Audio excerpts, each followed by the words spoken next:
No, I think that's critical. And, any budget that I support in Congress needs to make sure that they're having direct investments into the schools that need it the most. The schools that serve the Martinez Yazzie kids are low income school districts, our school districts that teach English language learners, Native American students, our special education students, which we cannot afford to leave behind in that process. And that's something that I'm committed to doing in Congress, and making sure that any budget that we look at includes those direct investments. And you're right, supports, not supplants, the efforts that are happening at the state level.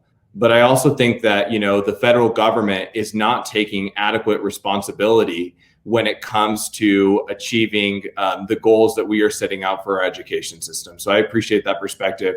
When we talk about recruiting, retaining, and supporting educators, I think salaries and making sure that our educators, that our educational assistants are paid a living wage, I think is a critical component of that. What other types of efforts should I be looking for in Congress to make sure that we are really supporting, recruiting, retaining, doing everything we can to make sure we're filling that bucket of support?